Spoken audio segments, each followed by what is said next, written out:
পান্ডা না কুকুর, কুকুর না পান্ডা? কেমন হবে যদি দুটো অ্যাডোরেবল অ্যানিমেলের দেখা মেলে একটি অবয়বে? একটি প্রাণীর মধ্যে দুটো রূপ যদি ফুটে ওঠে, অবাক লাগবে তাই না? এমনটাই ঘটেছে পান্ডার দেশ চায়নাতে, তাও আবার চিড়িয়াখানায়। দুটো কুকুরকে মিনি পান্ডা সাজিয়ে প্রদর্শন করা হয়েছে জিয়াংসু প্রদেশের তাইঝো চিড়িয়াখানায়। তবে দর্শনার্থীরা ঠিকই বুঝে যায় যে এগুলো পান্ডা নয়, বরং দুটো চাউচাউ কুকুর। পান্ডা আদুরে একটি প্রাণী। এই প্রাণীরা চায়নার সম্পদ।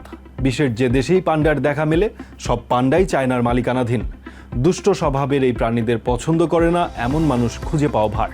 সব দেশের মানুষই চায় জীবনে একবার হলেও পান্ডার দেখা পেতে।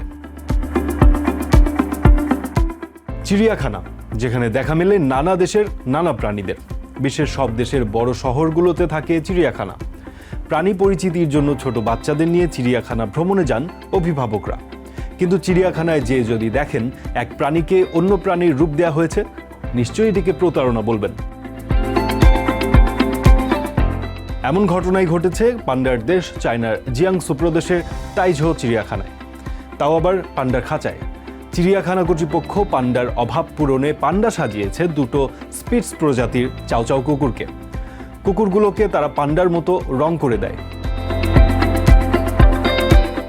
চিড়িয়াখানা কর্তৃপক্ষ কুকুরগুলোর পশম ছেটে দেয়, তারপর হেয়ার কালার দিয়ে পান্ডার মতো করে তাদের মুখে ও শরীরে কালো রং করে।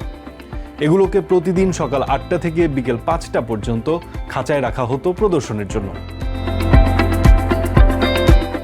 চিড়িয়াখানা কর্তৃপক্ষ জানায় পান্ডা ছিল না, তবে চিড়িয়াখানায় আসা দর্শনার্থীরা পান্ডা দেখতে চায়। এমন পরিস্থিতি সামাল দিতেই এই পদক্ষেপ নেয় তারা, যেন দর্শনার্থীরা পান্ডার দর্শন পায়। তবে দর্শনার্থীরা যখন বুঝে যায় এগুলো পান্ডা নয় বরং কুকুর, তখন তারা বেশ ক্ষুব্ধ হয়। তারা বলে তাদের সঙ্গে প্রতারণা করা হচ্ছে। সেই সঙ্গে তারা ক্ষোভ প্রকাশ করে অভিযোগ করে এই প্রাণীগুলোর সঙ্গেও হচ্ছে নিষ্ঠুরতা। যদিও চিড়িয়াখানা কর্তৃপক্ষ দাবি করেছে যে রং দিয়ে তাদের রং করা হয়েছে তা ক্ষতিকারক নয় এবং তাতে কোনো রাসায়নিকও নেই। চিড়িয়াখানা কর্তৃপক্ষ জানায় তাদের চিড়িয়াখানায় আসল পান্ডা রাখার জায়গা নেই, আর মানুষ এসে পান্ডাই খোঁজে। কুকুরকে পান্ডা সাজিয়ে আগন্তুকদের আরও বেশি আনন্দ দেওয়া যাবে। একই সঙ্গে এমন অদ্ভুত পান্ডা কুকুর আরও দর্শনার্থী টানবে চিড়িয়াখানায়, এমন ভাবনা থেকেই এই উদ্যোগ নেয় তারা। নিউ ইয়র্ক থেকে সম্প্রচারিত TVN 24 টেলিভিশন বিশ্বজুড়ে বাঙালির কণ্ঠস্বর।